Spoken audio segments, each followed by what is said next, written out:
Salut à tous, c'est Eve Bocara, bienvenue dans notre tour du web, 6e épisode, où non, aujourd'hui nous n'allons pas parler de notre chouchou Meyer Habib, mais ce n'est que partie remise. Aujourd'hui nous allons revenir sur la disparition de cette grande dame que fut Simone Veil, et qui a, il faut le dire, provoqué une peine unanime sur les réseaux sociaux, que ce soit des juifs ou des non-juifs, mis à part quelques groupuscules pro-avortement nauséabonds ou autres voix d'extrême droite, sur lesquelles nous ne nous attarderons pas par respect pour Simone Veil. Mais il n'est que peu de sujets sans polémique. Et la mort de Simone Veil, ou plutôt son enterrement, n'a finalement pas échappé à la règle. En effet, après avoir discuté du bien fondé ou non de voir le corps de cet ancien ministre, ancien président du Parlement européen enterré au Panthéon, polémique, dirons-nous, légitime pour celle qui avait dit souhaiter voir le Kaddish récité sur sa tombe, et le Panthéon n'étant pas à proprement parler un carré juif. Après donc cette polémique qui s'est soldée par la décision de la famille de l'enterrer au cimetière Montparnasse avec son époux avant de les transférer ensemble au Panthéon, s'en est suivie celle du Kaddish à proprement parler. En effet, Delphine Orwiller, rabbin libéral et femme comme son prénom l'indique, avait été invitée par la famille de Simone Veil à prononcer le Kaddish aux côtés du grand rabbin de France, Chaim Korsia. Delphine Orwiller et Chaim Korsia ensemble aux côtés des fils de Simone Veil pour réciter le Kaddish. Un beau symbole, point d'interrogation, ou bien, comme le rapporte le journal Le Monde, un moment de tension entre le judaïsme orthodoxe consistorial et le judaïsme libéral.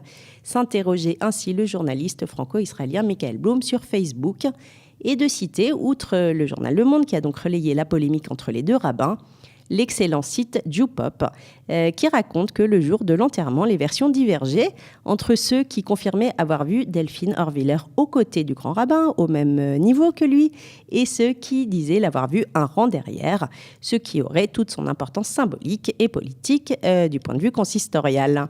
Voilà, autre sujet rabbinique et non des moindres, la venue à Paris du rabbin Settmer, dont le discours à destination des juifs français a donné des boutons et le mot est faible à pas mal de nos commentateurs. On regarde tout de suite son arrivée à Paris.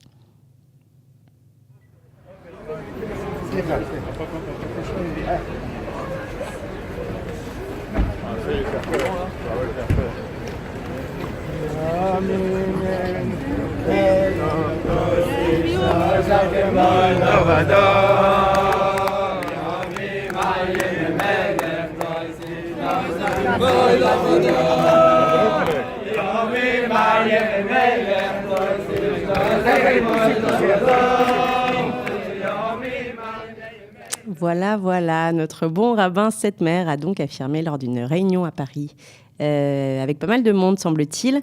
Il a donc affirmé à son auditoire parisien qu'en Israël sévissait une Shoah spirituelle et que, en gros, les Juifs risquaient de perdre là-bas, en Israël, leur lien avec la tradition juive. Voilà, en résumé, selon ce monsieur, en Israël, on a plus de chances de rencontrer des non-juifs et de sortir du droit chemin qu'en France ou aux États-Unis ou en diaspora parce que là-bas, on a peur de la société qui nous entoure et donc on ne vit qu'entre juifs. Voilà, tout ça fut prononcé en yiddish, donc vous comprendrez que je ne traduis pas littéralement. Binyamin Lashkar sur Facebook, Monsieur Likoud est très en colère, je le cite. Il est clair que ces propos sont motivés par une bonne dose d'ignorance, mais surtout d'antisionisme primaire. Ces rabbins préfèrent voir leurs aïes ignorantes et sous contrôle en diaspora, plutôt que de prendre le risque qu'ils s'affranchissent et, horreur suprême, se mettent à penser par eux-mêmes.